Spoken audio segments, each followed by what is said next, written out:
Olá, chegamos para mais uma análise aqui, né, dos temas quentes em descarbonização e, claro, competitividade. Hoje a gente vai fundo na 15ª edição da newsletter Descarbonização Competitiva, cobrindo aí a semana de 17 a 23 de agosto de 2025.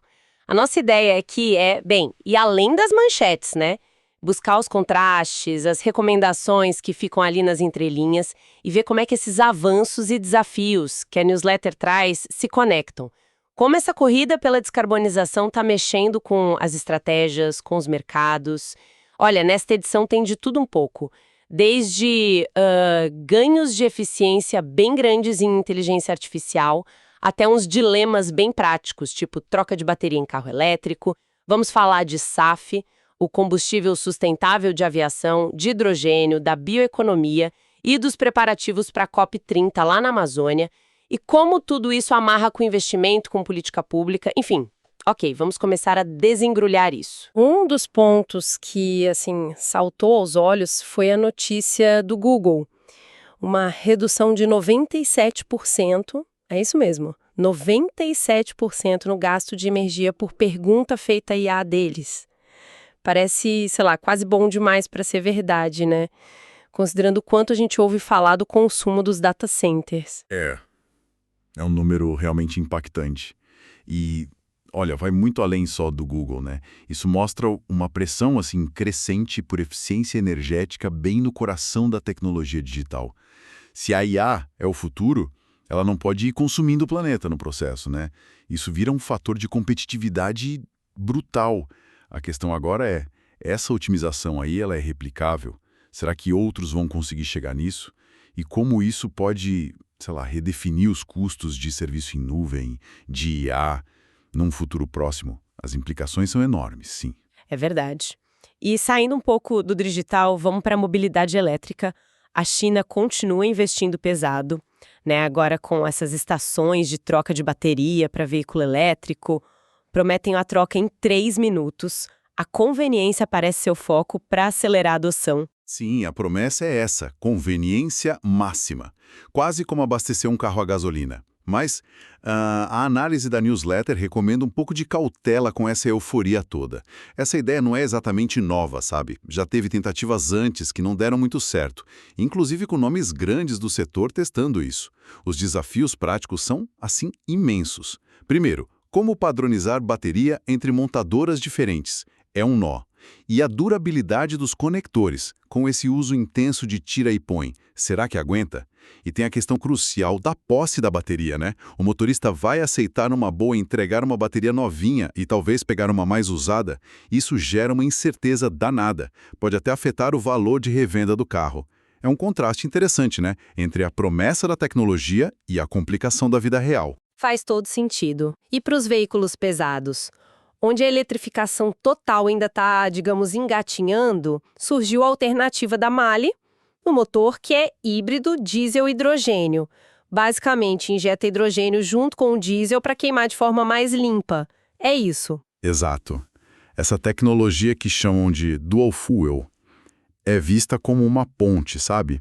Uma forma de reduzir emissões em caminhões, ônibus, usando parte da infraestrutura que já existe. Pode ser uma aceleração bem-vinda, sim. Contudo, de novo, vem as perguntas importantes, né? Qual o custo real para adaptar um veículo? Qual a durabilidade, a manutenção disso? E como essa solução compete com a eletrificação direta, que também está avançando, mesmo que devagar, para os pesados? E, de novo, a questão do mercado de usados. O pessoal vai confiar nesses veículos modificados na hora de comprar ou vender? A análise sugere que é algo para a gente observar, claro, mas está longe de ser uma solução definitiva ainda. Entendi. E falando em ônibus, teve um debate interessante na newsletter: elétricos versus biometano. Os elétricos ganham muito destaque, né? Mas o biometano, especialmente se for produzido localmente, com resíduos e tal, surge como uma alternativa para ajudar a fechar as contas dos municípios. Pois é natural ver essa diversificação de opções.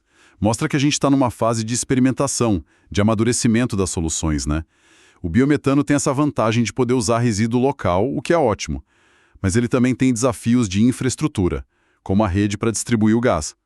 É algo parecido com a dificuldade dos postos de recarga elétrica. Não tem bala de prata, né? Cada cidade, cada contexto vai acabar achando o seu mix ideal.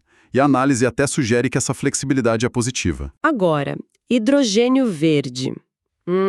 Esse tema sempre gera discussão. Um artigo do Jota apontou as dificuldades iniciais. O custo ainda está alto, né, comparado com o hidrogênio cinza, feito de gás natural, e a complexidade para viabilizar os primeiros investimentos. O Brasil, porém, parece ter umas cartas na manga, né? Sim, o Brasil é visto lá fora como um potencial gigante do hidrogênio verde, o H2V, aquele feito com energia renovável. A gente tem sol, vento, água, em abundância. Mas o artigo está certo, o começo é árduo. O ponto crucial que a análise levanta é a falta de uma legislação completa, sabe? Temos um marco legal de hidrogênio sendo discutido, mas sem regras claras. Regras sobre produção, transporte, uso, certificação. Sem isso, os grandes investimentos ficam ali em compasso de espera. O potencial é imenso, mas precisa desse arcabouço regulatório para destravar. Entendi.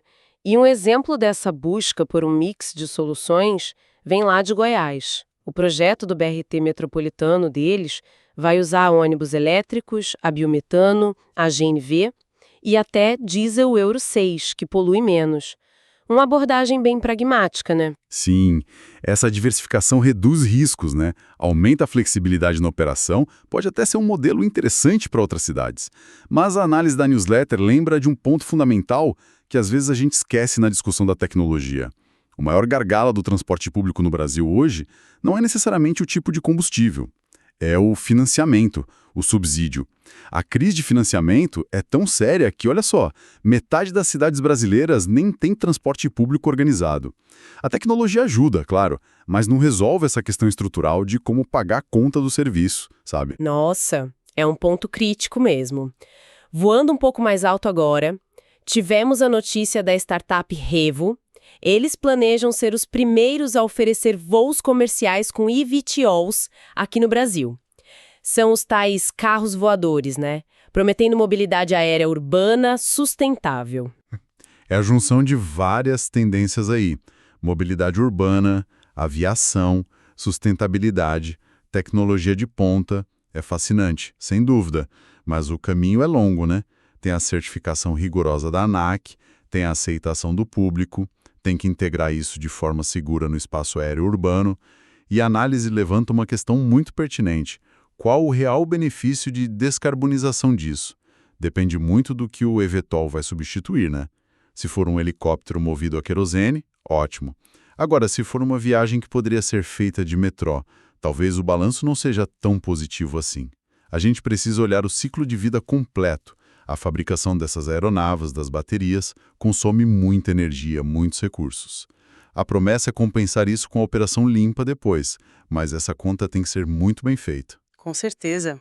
E para fechar essa parte de tecnologia, uma nota que achei curiosa sobre a imagem da energia nuclear. Parece que está melhorando na cultura pop. Pode parecer algo menor, né? Mas a percepção pública é uma barreira histórica para a energia nuclear. Sempre foi. Se filmes, séries começam a retratar de forma menos associada a acidentes e mais como fonte de energia firme, limpa, isso pode sim influenciar a aceitação social. E essa aceitação é fundamental para viabilizar novas tecnologias nucleares, como os pequenos reatores modulares, os SMRs, que são considerados mais seguros, mais flexíveis. A cultura molda a opinião pública, que por sua vez influencia a política. É um ciclo. Interessante essa conexão. Mudando agora o foco para as estratégias das empresas. A Petrobras deu um passo importante, né? Anunciou que vai produzir SAF, o combustível sustentável de aviação, já em 2025. Isso é muito significativo, sim. A aviação é um dos setores mais difíceis de descarbonizar. O SAF é visto como a principal solução no médio prazo. Para a Petrobras, é abrir uma frente nova de negócio, alinhada com a transição energética, e para o Brasil é a chance de usar nossa vocação agrícola e energética. A análise até destaca a nossa vantagem. A gente pode produzir SAF por várias rotas diferentes. Óleos vegetais, etanol, resíduos e até usando eletricidade renovável, o chamado PTL, Power to Liquids.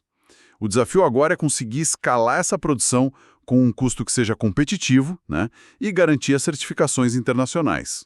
Enquanto isso, lá na China, um efeito colateral meio inesperado da popularização dos carros elétricos.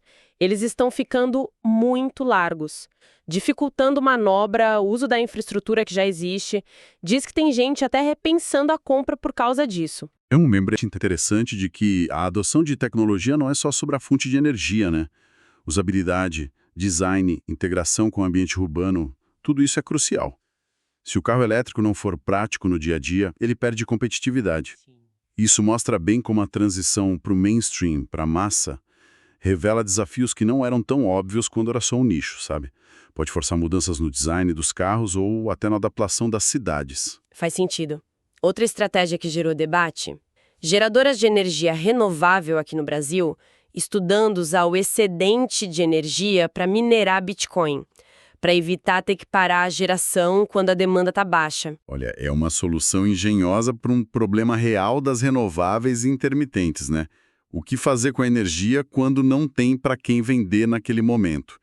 Mas a análise levanta um dilema ético e estratégico importante. Faz sentido usar energia limpa, que muitas vezes é incentivada com foco em descarbonização, para uma atividade tão intensiva em energia e, vamos dizer, de valor social questionável como a mineração de criptomoedas? A nuance aí é que a alternativa talvez fosse simplesmente desperdiçar essa energia limpa. Não tem resposta fácil, né? Mostra a complexidade que é otimizar o sistema energético como um todo. É complexo mesmo. No campo da bioeconomia e finanças verdes, a Suzano avançou, aprovando 2 bilhões em CPRs verdes, aquelas cédulas de produto rural ligadas à sustentabilidade. Isso, esse é um exemplo bem claro da integração crescente entre o agronegócio e o mercado financeiro sustentável. As CPRs verdes são instrumentos que permitem financiar a produção agrícola, mas atrelando o dinheiro a metas ambientais. Isso fortalece a bioeconomia, incentiva práticas melhores e, o que é crucial, mostra que existe apetite dos investidores por esses ativos verdes. É um sinal de confiança importante para o setor. E o potencial do nosso agro na descarbonização global ficou ainda mais evidente com aquela notícia do interesse da China em negociar etanol brasileiro para produzir sáfila. Exatamente. Imagina se a China, que é um mercado gigantesco, começa a usar nosso etanol como matéria-prima para o SAF deles. Isso abre uma avenida de exportação bilionária para o Brasil. Reforça nosso papel estratégico como fornecedor de soluções de baixo carbono. Os desafios são os mesmos da produção interna de SAF, né? Escalar a produção de etanol de forma sustentável, garantir competitividade de preço e, claro, fechar acordos comerciais que sejam sólidos. E uma reportagem do Estadão parece que corroborou essa visão. Destacou os biocombustíveis como essenciais para a meta global de redução de emissões e que o Brasil pode ampliar a oferta sem precisar desmatar mais. O Brasil tem uma vantagem comparativa imensa nisso.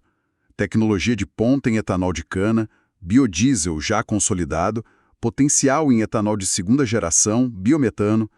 A análise ressalta que essa expansão pode e deve ser feita sobre áreas que já estão abertas ou degradadas.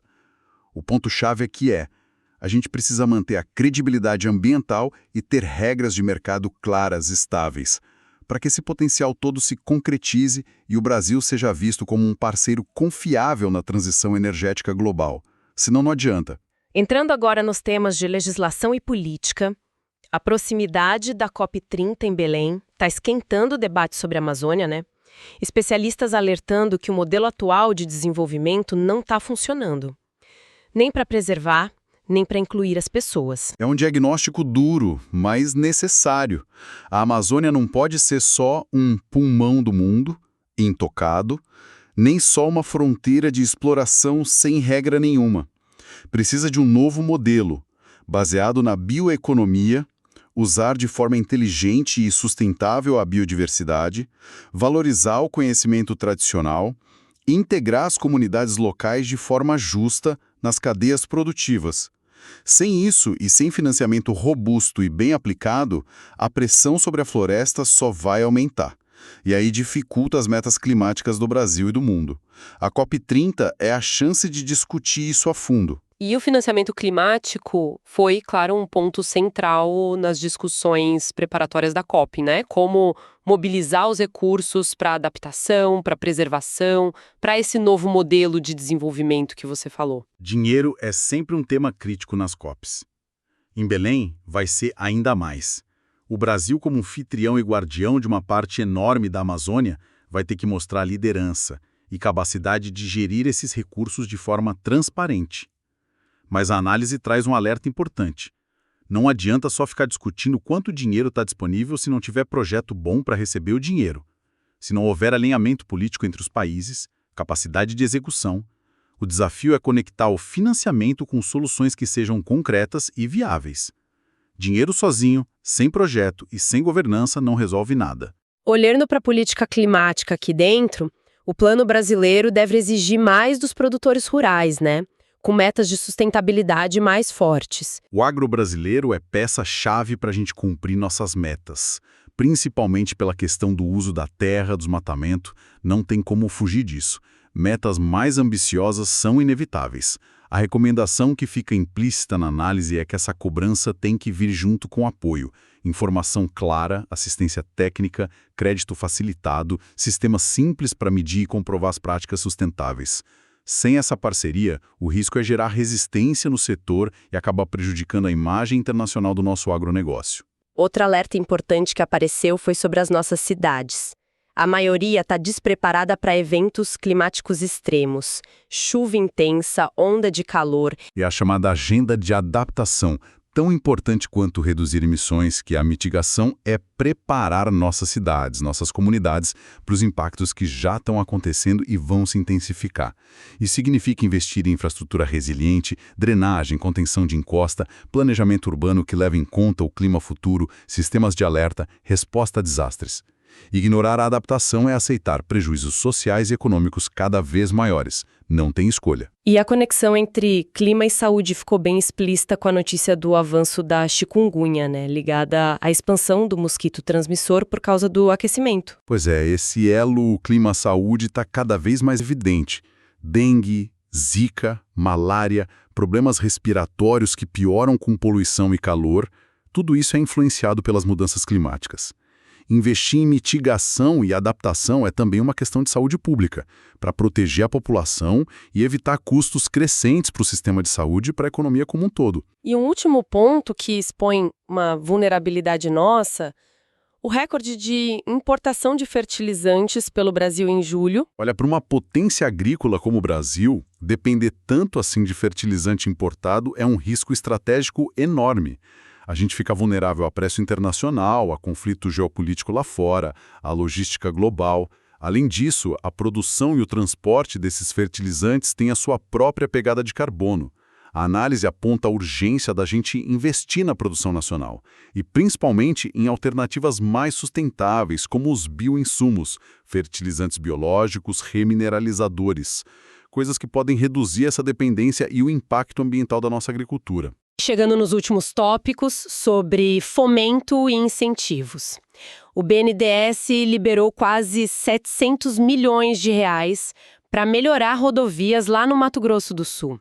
Isso se conecta com descarbonização. Totalmente. Pode não parecer óbvio à primeira vista, mas a qualidade da infraestrutura logística é fundamental. Estradas melhores significam menor consumo de combustível, menos desgaste dos veículos, menos emissão de CO2 por tonelada transportada. No Brasil, onde o transporte rodoviário domina, investir em boas estradas é uma ação climática direta, além de aumentar a competitividade, claro. É preciso ter essa visão integrada. A transição energética passa também pela qualidade do asfalto. Interessante. E o interesse em inovação parece que está alto.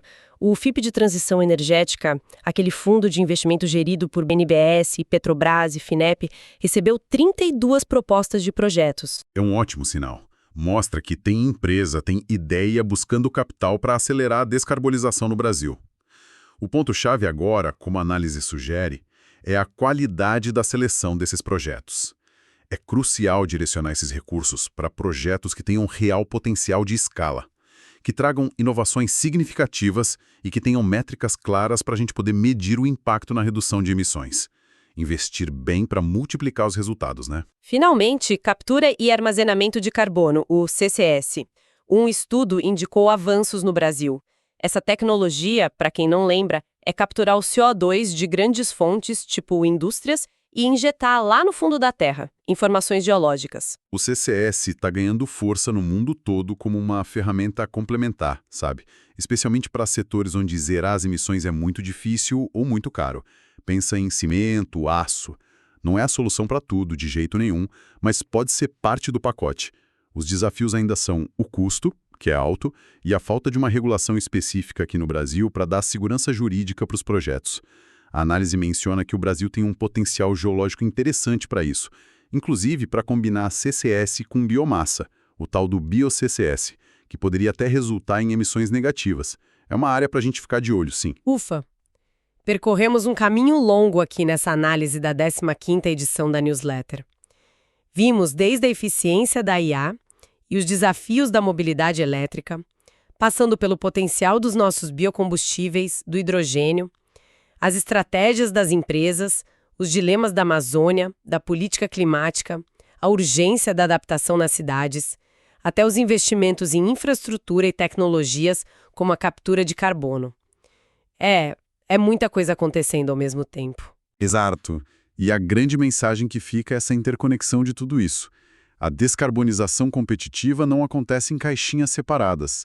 Tecnologia, economia, política, regulação, finanças, comportamento social, está tudo profundamente ligado. O avanço real exige progresso em todas essas frentes, sabe? Encontrando um equilíbrio delicado entre o que é tecnicamente possível, economicamente viável, politicamente aceitável e socialmente justo. Cada notícia dessa newsletter é uma pecinha nesse quebra-cabeça complexo que a gente está montando. Uma ótima síntese. Com essa visão abrangente, então a gente encerra a nossa exploração da 15ª edição da newsletter Descarbonização Competitiva. Muito obrigada por terem nos acompanhado nessa análise detalhada. Voltamos na próxima semana com mais uma análise da newsletter Descarbonização Competitiva. E fica a reflexão para todo mundo, diante dessa complexidade toda, dessa urgência que a gente viu, qual elo dessa corrente, tecnologia, política, financiamento ou comportamento precisa ser fortalecido primeiro ou com mais intensidade para acelerar de verdade a transição justa e eficaz aqui no Brasil? Pensem nisso, até a próxima. Siga o nosso canal, curta, comente e compartilhe o vídeo para que ele possa chegar a mais pessoas. Siga o nosso canal, curta, comente e compartilhe o vídeo para que ele possa chegar a mais pessoas.